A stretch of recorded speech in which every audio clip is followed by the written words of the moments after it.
Mac TV, ready? All right. Call the meeting order, 4:30. Pledge of allegiance. Pledge allegiance to the flag of the United States of America and to the republic for which it stands, one nation, under God, indivisible, with liberty and justice for all.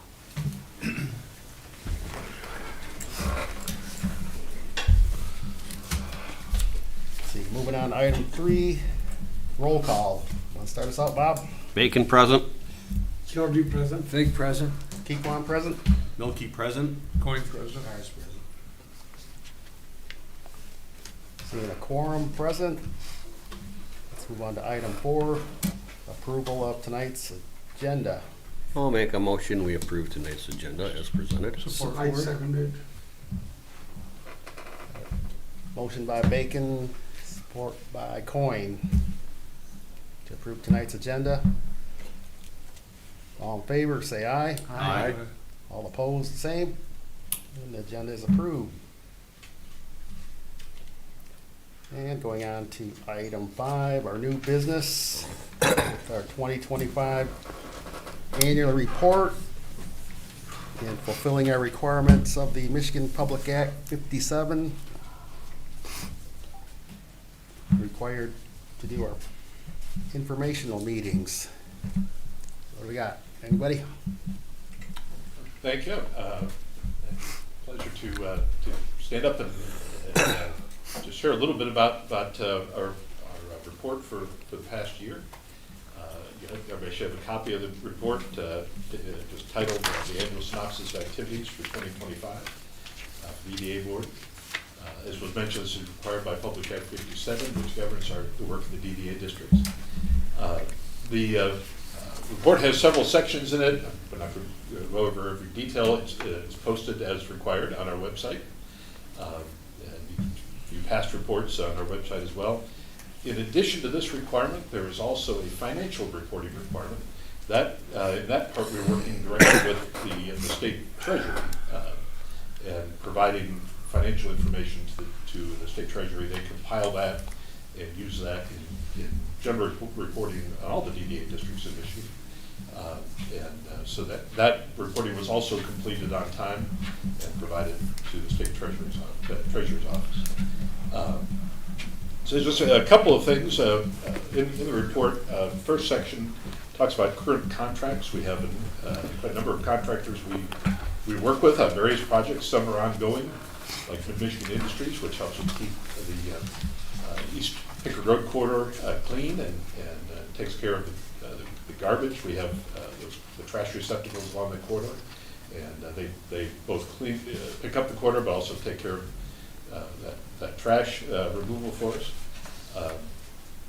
Others, like Johnny's Lawn Care, was just here at our last regular meeting. We re-upped their contract to continue to provide winter snow plowing along the sidewalks in both of our DDA districts. That's kind of a unique thing. It's a unique service that has proved very beneficial to the community. We've certainly seen in the wintertime folks biking and walking along those sidewalks. I think a fair number of employees get to work using those pathways.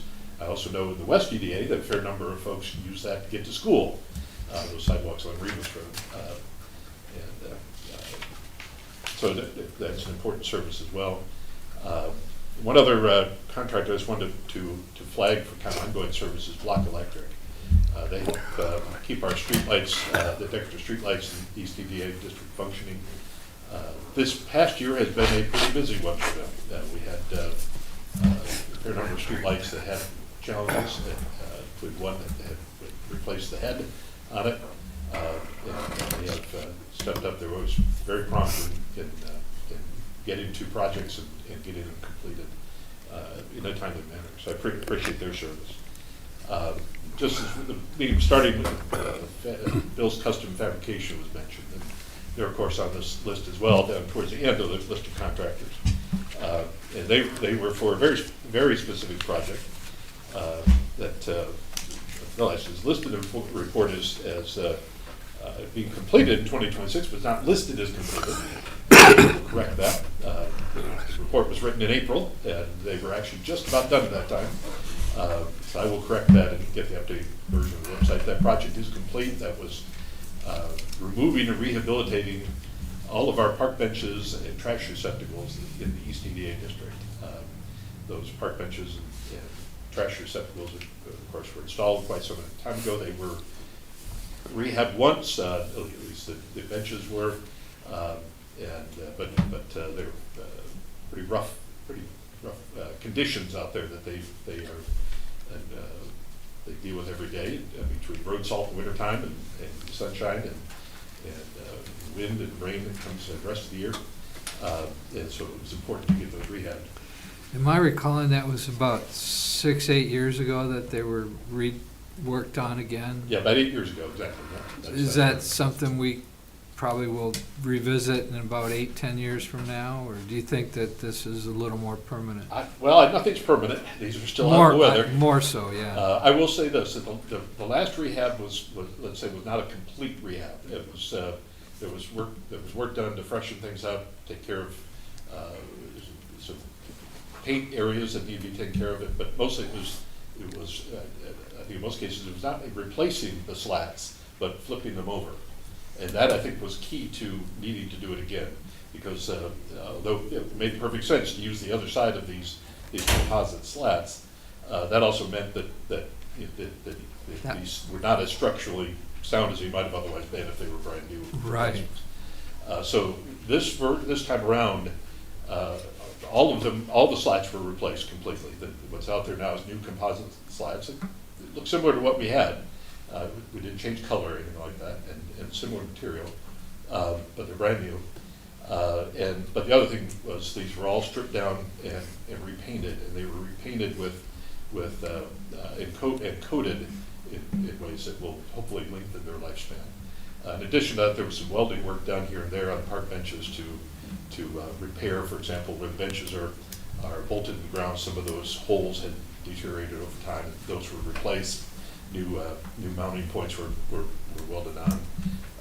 But the most important thing is everything was painted and coated to protect it from the weather. The reason I ask that is because it seems as though our efforts in rehabilitating and trying to make use of infrastructure that's sound and still valuable and usable is pretty solid, and we've done that more than once in different projects, and it seems like the payoff is really rewarding, because it's not tearing out everything and replacing everything and have big money expenses, and it's also a form of recycling and trying to keep things a little more functional that way. And the benefit is we've got benches and we've got disposable baskets, and they look great. And I don't know how many times I've had people say to me in different communities, I wish there was a bench here. And then we have them, and it looks good, and it's really, it enhances our corridor. I think that it's a big positive reflection on the East EDA. So I compliment you on getting that done. Well, thank you. I appreciate the work this board did in choosing the original equipment, because it has lasted. And as we looked at the condition, do we rehab them or do we replace them, it became clear that rehabbing them was a very appropriate choice, especially compared to the cost of new at the moment. But in reality, they were in good condition. They have good bones, you might say. The composite slats are going to age. There's just no way around that. But the rest of it structurally was well suited for rehab. Well, they're out in the weather, and they get a lot of salt splashed on them and what have you, so it's bound to take a lot of wear. So it's just nice to see that they're being rehabbed and that it continues to enhance that corridor. Well, thank you. Well, and that's, as I said, Bill's Custom Fabrication did that work for us, a local firm, Mount Pleasant firm, and we appreciate their service, did a fantastic job. The next section of the report gets into current projects. actually, well, there's a section on expenditure funds. I guess we'll kind of go in order here. There's section on expenditure funds. This is related to Give the Public Act 57 that has provisions in it related to how the DDA spend funds and accumulate funds for different kinds of projects. We are within the rules that apply. It mentions there the 5 years. Typically funds are desired to be expended within 5 years of accumulation. They actually have a provision that says essentially they must be expended within 10. We're well within that number. We have some funds that may be just over 5, but these are all funds that are being accumulated for certain capital improvement projects. The projects we actually just talked about this past month, and we'll be talking about in a moment, the next part of the presentation. So we are certainly well within the boundaries of Public Act 57 related to our funds and have projects in mind for those funds. So talking about kind of some of the current projects, we have quite a few projects, especially in the East EDA district, where they're ongoing. We have the gateway banners at US 127. We have the outreach banners along the East Brinkley Road corridor. Flowers, landscaping that we take care of. We still mow the street margin along the East the DDA district. Of course, have underground irrigation in part of that district. So quite a number of projects we're ongoing with. We have a grant program that we continue to encourage businesses to apply for, and we're continuing to focus on those kinds of ongoing work in the East EDA. In the West EDA, there are fewer ongoing efforts. The main one is the sidewalk, the winter snow plowing sidewalk. But we are looking at some additional things that need to go on there as well. We'll be talking about those when we talk about projects coming up.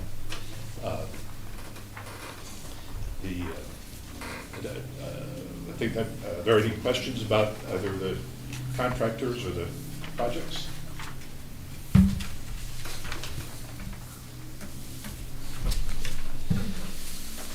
Well, that essentially brings us to really close for last year.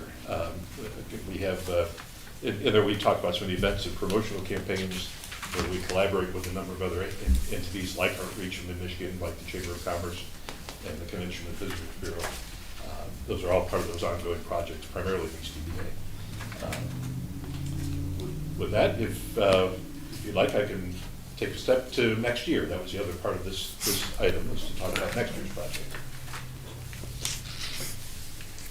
I know this is not going to be new because we just talked about this last week at our regular meeting, but I'll highlight just a few things that we discussed. These are projects that we're planning to be part of next year's budget. We'll be looking at the budget coming up very soon formally, but we talked informally about it at our last meeting. Some of the key items, road projects we're working on and continue to move forward with, planning for the upgrade of the roads in the industrial area of the East EDA district around Airport Road and Packard Street, Corporate Way, Corporate Drive. These are roads that some are public, some are private currently, but they're all in an area that's either zoned or planned industrial, and would function much better and help that area develop more fully if they were paved Class A public roads. And the project that we've been working on and we continue to move forward on is to make that happen.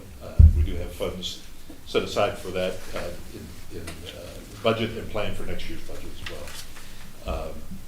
We also have funds for potential land assembly to help facilitate new development. We've had a couple of potential sites that have been discussed, and we continue to have funds reserved for that purpose, and we'll be looking for opportunities to help properties that are kind of stuck to get unstuck and set them up for new development, either commercial or industrial. And then we have a project that has been in the running for a couple of years now, and we're hoping to bring that one to fruition. And that's replacement of the Enterprise Industrial Park sign. That's a large sign, corner of Enterprise Drive and 20.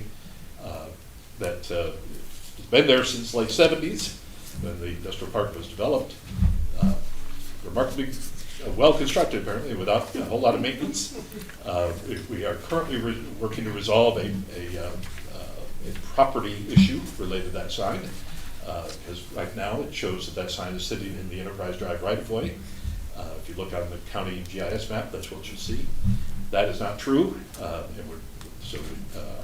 engineers have been working to gather the historical information and be able to set this up so we can get that sign properly noted on private property rather than road right-of-way, and where we can then do the work on it needs to be done to update that sign, modernize it. A few of the other projects that are on the list for next year include updating the seasonal gateway banners. These banners, most of them have been cycling for at least 6-7 years now, and in some cases they're simply faded. The summer banners, and some unfortunately becoming pretty faded. Winter banners as well, both because of weather conditions they're in. But also it's time really to update those, to kind of refresh that interchange and help folks start notice those signs again. The problem with signage is once it's been up a long time, people don't see it anymore. And so a refresh of the seasonal banners is helpful to that process. We did refresh and add, of course, seasonal banner this last year specifically for the Special Olympics event. I've just been asked to do the same for another citywide event that comes up in February, which is the statewide cheer competition. So we're working with the convention visitors bureau on that, and we'll see if we can put something together for that, and have banners that will be up for that specific event as well. And then we have sidewalk projects and potential streetlight projects in the West EDA district that we're planning for next year. So with that, I'm happy to answer any questions that you may have. Remind me on the roundabout with MDOT was talking as far as timeline? The roundabout at Somerton Road on M20, as far as I understood it right now, they're looking at the 2028 construction. 28, okay. The Packard Street neighborhood, potential industrial. We've talked about roads. How are the other utilities out there? Actually, they have water and sewer through that area. That's something that we will definitely be looking at as we can. Right now, of course, need to deal with rights of way. Yeah. But that is an item on the list to make sure that things are the way they should be. There may be a desire by the Public Services Department to replace some of those utilities. Some of those date back to when the system was first installed. But it's well maintained. But the capacity is there for industrial? It is, yeah. It was designed for the use. The system capacity was designed for that industrial use at the time.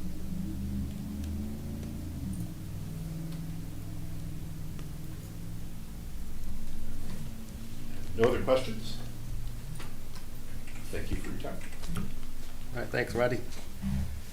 See, moving on to item 6, public comment. Do we have anybody online? You do not?